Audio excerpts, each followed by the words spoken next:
Sindir level, timnas disebut tak akan jadi Raja ASEAN. Indra Syafri bicara kualitas pemain, lain dahulu, lain sekarang. Klub Spanyol jadikan Indonesia tujuan tur pramusim.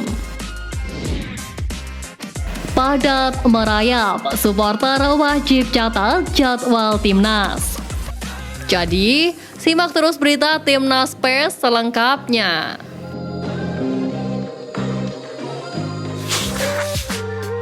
Sindir level, timnas disebut tak akan jadi Raja ASEAN. Selain peningkatan peringkat FIFA di timnas senior, Indonesia juga berhasil menempatkan timnas Indonesia U23-nya hingga semifinal Piala Asia U23 2024. Sayangnya prestasi Indonesia harus kandas di babak playoff Olimpiade Paris 2024 usai menelan kekalahan tipis 0-1 dari Guinea U23. Meski begitu, pujian untuk Indonesia datang dari segala penjuru. Sepak bola tanah air dinilai mengalami perkembangan yang sangat pesat. Bahkan sekelas Gianni Infantino selaku Presiden FIFA terkesan dengan perkembangan sepak bola Indonesia yang dinilai bergerak ke arah yang sudah benar. Gianni Infantino pun menegaskan bahwa FIFA akan selalu memberikan dukungan penuh bagi Indonesia dalam mengembangkan sepak bola tanah air. Menariknya, prestasi Indonesia di kancah internasional ini tak membuat silau orang nomor satu di dunia sepak bola Thailand. Presiden Federasi Thailand Nualpan Langsam alias Mah Dampang dengan penuh keyakinan menyebut bahwa sepak bola Indonesia tidak akan pernah bisa mengungguli Thailand. Baginya, level sepak bola tim-tim di Asia Tenggara atau ASEAN hampir sama hingga sulit untuk menemukan perbedaannya. Meski begitu, Mah Dampang meyakini Thailand masih menjadi tim teratas di sepak bola ASEAN hingga saat ini. Lebih lanjut, Mah Dampang mengakui bahwa banyak negara yang mengalami perkembangan dalam sepak bola, meski persaingan hanya terjadi selama 90 menit. Baginya, persahabatan antar negara dan sportivitas yang terjalin dirasa lebih penting terlepas dari kekalahan atau kemenangan yang didapat.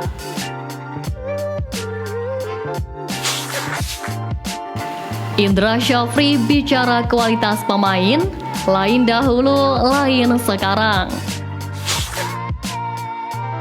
Indra Syafri cukup antusias menatap ASEAN Cup U19 2024, turnamen yang sudah tidak asing lagi bagi pelatih asal Sumatera Barat ini.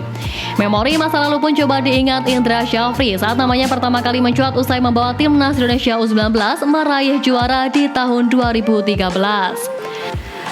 Saat itu turnamen ini masih bernama Piala AFF U19, di mana kesuksesan yang diraih membuat timnas Indonesia disebut-sebut memiliki generasi emas. Ya, pemain-pemain seperti Evan Dimas, Maldini Pali, Ilham Udin Armain hingga Muhammad Hargianto tak hanya berhasil meraih trofi Piala AFF U19, Indra Syafri bahkan nyaris membawa Indonesia lolos ke Piala Dunia U20 2019, andai tidak kalah melawan Jepang di perempat final Piala Asia U19.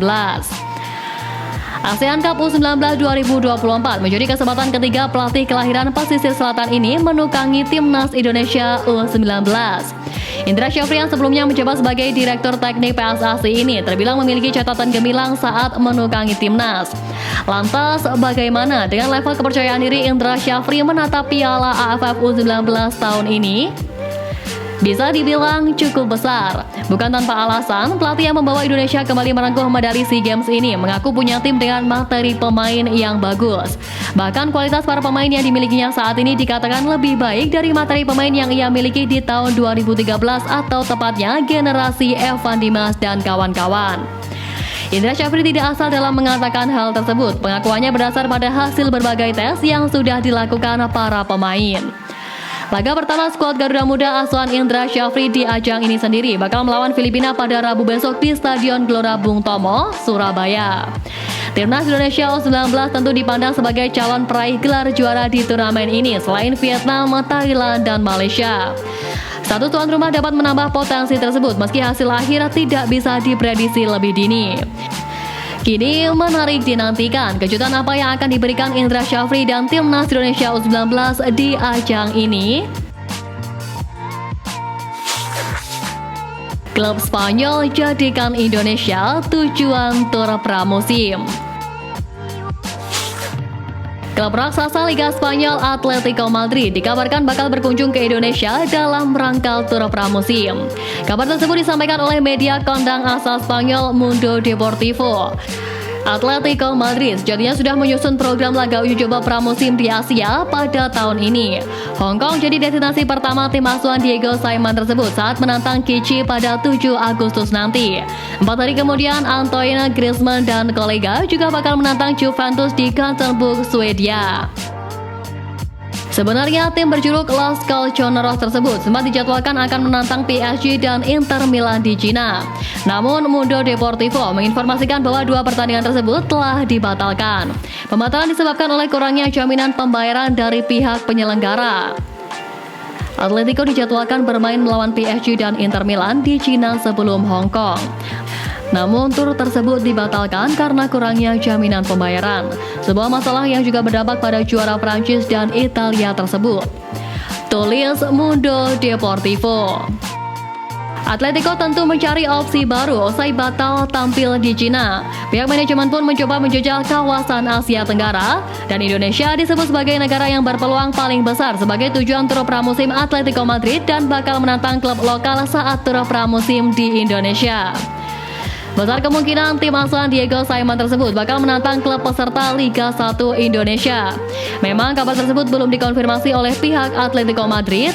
Belum diketahui pula klub mana yang akan menjadi lawan tim rival sekota Real Madrid tersebut. Ada kemungkinan Atletico Madrid bakal terbang ke Indonesia untuk menantang Persija Jakarta. Duel itu pun bisa jadi digelar pada awal Agustus mendatang. Padat merayap, supporter wajib catat jadwal timnas. Timnas Indonesia pada September mendatang akan mulai tancap gas untuk menjalani pertandingan di babak ketiga kualifikasi Piala Dunia 2026. Dalam mengarungi ajang tersebut, pasukan Sintayong pun sudah melakoni sejumlah pertandingan, di mana sekitar 8 laga telah dilalui oleh Asnawi Mangkualam CS. Di antaranya diraih dengan 5 kemenangan, 1 hasil imbang, dan juga 2 kekalahan. 2 kali menang melawan Brunei Darussalam dengan skor identik 6-0. 2 kali menang melawan Vietnam dengan skor 1-0 dan 3-0. Seri 1-1 melawan Filipina di kandang lawan, dan 2 kali kekalahan melawan Irak dengan skor 1-5 dan 0-2. Di partai pertama, Timnas Indonesia akan melakoni laga tandang dengan melawan Arab Saudi pada 5 September. 5 hari kemudian, pasukan Sintayong bakal menjamu Australia. Lalu di tanggal 10 Oktober melawan Bahrain di kandang lawan, 15 Oktober berhelat ke Tiongkok, dan tanggal 14 November menjamu Jepang. Lalu di tanggal 19 November, skuad Garuda kedatangan Saudi Arabia. 20 Maret melawan Australia di kandangnya, tanggal 25 Maret menjamu Bahrain, dan di tanggal 5 Juni melawan Tiongkok. Untuk partai terakhir akan dijamu Jepang pada tanggal 10 Juni. Selain untuk Piala Dunia, para peserta nanti juga akan mengikuti ajang Piala Asia di Arab Saudi 2027.